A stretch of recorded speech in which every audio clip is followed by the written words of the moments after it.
1970 का दशक था। पटना यूनिवर्सिटी में चल रहे जेपी आंदोलन की आग गोरखपुर यूनिवर्सिटी तक पहुंच चुकी थी। छात्रों के नारे राजनीति में नई बुनियाद स्थापित कर रहे थे। यूनिवर्सिटी नेता बनने की नर्सरी बन चुकी थी। गोरखपुर यूनिवर्सिटी के नेता भला क्यों पीछे रहते, लग गए। उस वक्त दो गुट थे, पहला हरिशंकर तिवारी का और दूसरा बलवंत सिंह का।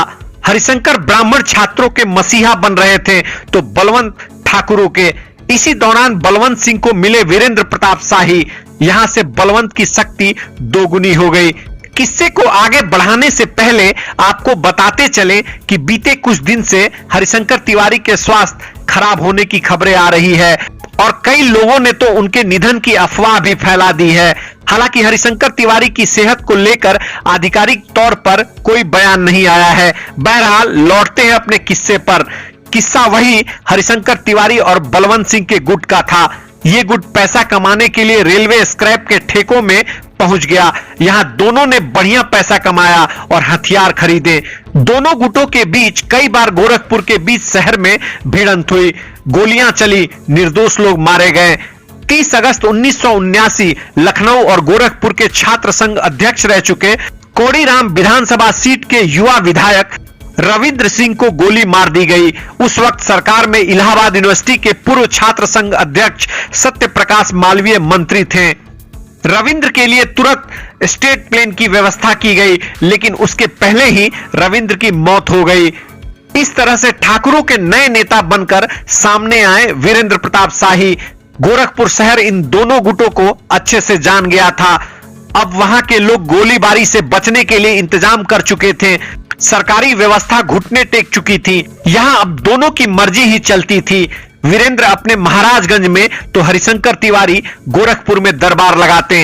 लोग अपनी समस्याओं को थाने या कचहरी ले जाने के बजाय इनके दरबार में पहुंचते और तुरंत निपटारा हो जाता था। यह क्रम चल ही रहा था कि हरिशंकर तिवारी ने राह बदल ली। 1985 में हरिशंकर तिवारी जेल में बंद थे। माफिया से माननीय बनना था, इसलिए चिल्लूपार सीट से निर्दलीय प्रत्याशी के तौर पर नामांकन कर दिया। हरिशंकर तिवारी के लोगों ने प्रचार किया। नतीजा आया तो हरिशंकर ने कांग्रेस के मार्कंडे नंद को 21,728 वोटों से हरा दिया। देश में यह पहला मौका था जब कोई जेल के अंदर रहते हुए चुनाव जीत गया था। यहां से हरिशंकर तिवारी की शक्ति बढ़ गई। हरिशंकर के अलावा लक्ष्मीपुर सीट और नौतनवा सीट से वीरेंद्र प्रताप शाही भी विधायक बने थे।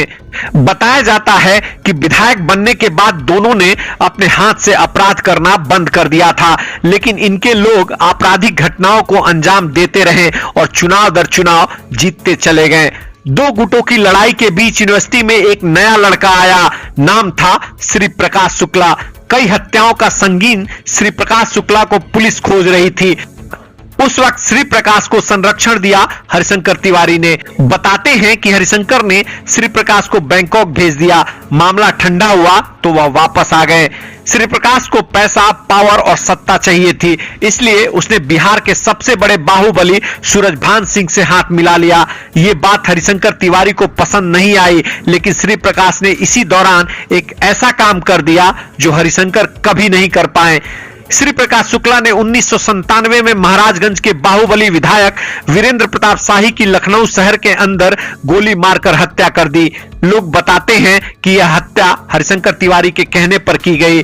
कभी गोरखपुर में पढ़ने के लिए किराए के कमरे में रहने वाले हरिशंकर के पास अब जटाशंकर मोहल्ले में किले जैसा घर है, जिसे वह हाता कहते हैं। इसी हाथे से पूरे प्रदेश की राजनीति तय करने लगे। 1996 में कल्याण सिंह की सरकार बनी तो साइंस एंड टेक्नोलॉजी मिनिस्टर बने। साल 2000 में स्टाम्प रजिस्ट्रेशन मंत्री हो गए। 2001 में राजनाथ सीएम बने, तब भी मंत्रालय मिला। 2002 में मायावती सीएम बनी, तब भी एक मंत्रालय हरिशंकर तिवारी को मिला। 2003 में सपा की सरकार बनी तो हरिशंकर तिवारी ने पासा पलटा और मंत्री बन गए। हरिशंकर तिवारी हर पार्टी में रहे। 1996 से जिसकी भी सरकार बनी सभी में मंत्री बने, लेकिन 2007 से उनकी सियासत खत्म होने लगी। दो लगातार हार के बाद हरिशंकर तिवारी ने चुनाव लड़ना बंद कर दिया। इसके बाद विरासत बच्चों ने संभाली।